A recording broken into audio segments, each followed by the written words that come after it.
কখনো একদল মানুষের ভিড়ে আপনার কি হঠাৎ তাদের দিক থেকে মনে হয়েছে যে আপনি তাদের মাঝে অন্তর্ভুক্ত নন? আমি বেশ অভ্যস্ত। আমার কথিত অনেক বন্ধুমহল আমাকে ডেকে নিয়েও এমন করত। এখনো করে।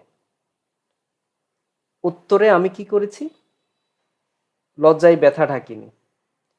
ঢাকলে ঢেকেছি একটা বোকা ও নিষ্পাপ চিন্তায়। আমি কষ্ট পেয়েছি বুঝলে ওরা কষ্ট পেতে পারে এমন ভেবে। কিন্তু এদেরকে উত্তর দেইনি কোনোদিন। বরং আমি আমার ব্যথা থেকে শিখে একটা সচেতন অভ্যাস করেছি। অন্য কেউ নিজেকে অন্তর্ভুক্ত নয় বলে অনুভব করছে এমন যদি আমি অনুভব করি, আমি কথা ও চোখের মনোযোগে তার দিকে এগিয়ে যাই। কেউ যেন নিজেকে অন্তর্ভুক্ত নয় বলে অনুভব না করে এবং অন্তর্ভুক্ত বলে অনুভব করে, আমি সেই কারণ হই। কোথাও কখনো আপনি উপস্থিত হতে হতে আপনাকে দেখে কি একদল হাম্বরা চোখ ঘুরিয়ে বা মুখ বাঁকিয়ে বা শরীর ও মুখের ভাষায় বোঝাতে চেয়েছে যে আপনাতে তারা বিরক্ত, আপনি সেখানে স্বাগত নন, এমন জায়গা বা পরিবেশের যোগ্য আপনি না? কথিত বন্ধু ও শুভাকাঙ্ক্ষীদের থেকে এমন উপহারও অনেক পেয়েছি, অজস্রবার। এরা উপহার ভেবে দেয়নি যদিও। এমন ব্যথা থেকেও আমি শিখেছি, আমি যেখানে আছি কেউ যেন নিজেকে সেখানে অনাদৃত অনুভব না করে, সে কারণ হতে। কখনো কি একদল মানুষ মিলে আপনাকে এতটাই তুচ্ছ অনুভব করাতে চেয়েছে যে আপনার কোনো কিছুতেই এরা সমর্থন রাখবে না?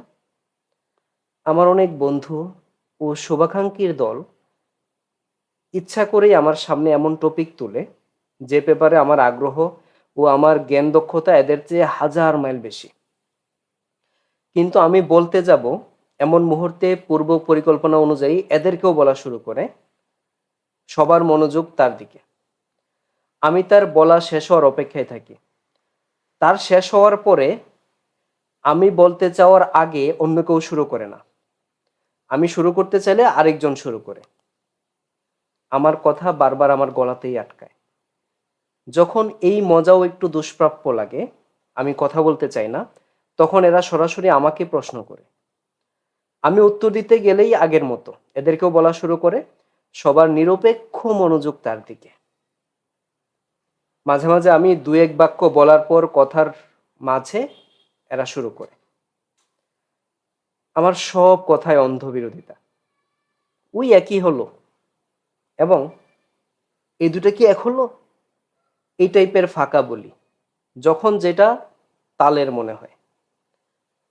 এমন আঘাত থেকে আমি শিখেছি অন্যের কথা মনোযোগ দিয়ে ও সস্তা জাজমেন্ট সম্পূর্ণ দূরে রেখে মানুষটির চোখ দিয়ে পৃথিবী দেখে দেখে মানুষটিকে শোনার যে গুণ আমার আছে, সে গুণ আমি যদ্দূর বড় ভেবে এসেছি সেটা তার চেয়েও অনেক অনেক বড় গুণ। এটা কেবল একা দাঁড়িয়ে থাকে একটা গুণ না, বরং এই গুণ আমার ভেতরে ছোট বড় ধনী গরিব নির্বিশেষে সকল মানুষের প্রতি আমার ভালোবাসা, সম্মান, ধৈর্য ও নিরহংকার সহ আরো অনেক গুণের প্রমাণ। মানুষের পৃথিবী গড়তে এই গুণের শক্তি ও সম্ভাবনা নিয়ে আরেকদিন বলবো ইনশাল্লাহ। এই গুণ দিয়ে আমি সে কারণ হই যে কারণে আরেকটা মানুষ নিজেকে ও নিজের অভিজ্ঞতাকে সমর্থিত ভাবে, তুচ্ছ না ভাবে। কখনো কি আপনার আবেগ ও চিন্তা নিরাপত্তাহীনতায় ভুগেছে? কিছু হাম্বরা আপনাকে কেবল এমন মেসেজে দিয়েছে যে আপনার সব আবেগ ভুল, চিন্তা ভুল। আপনার স্বাভাবিক ও সৎ আবেগ অনুভব করেই এরা আপনাকে মারতে তেড়ে আসে, এমন হয়েছে? তাদের সে কণ্ঠগুলো এখনো আপনার ভেতরে আপনার নিজের কণ্ঠের চেয়েও বেশি শব্দে বাজে? এদের তেড়ে আসা থেকে সেই অসচকিত ভয় এখনো আপনাকে যখন তখন কাঁপায়? আমি এখানেও অনেক বছর ভুগেছি।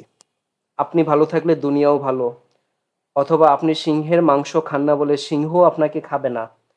এই ধরনের নিষ্পাপ অসতর্কতার মূল্য অনেক। তবে মূল্য দিয়ে হলেও এই অসতর্কতার বিপরীতে সতর্কতা অর্জন করা অনেক মূল্যবান।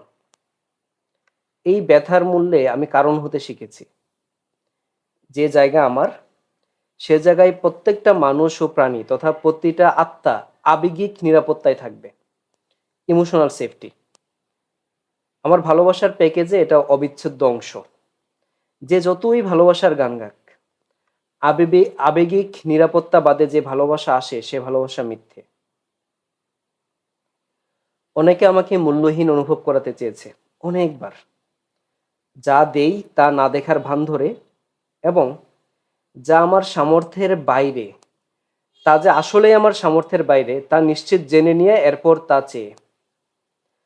এই ব্যথা থেকে আমি আমার প্রতিটা পৃথিবীতে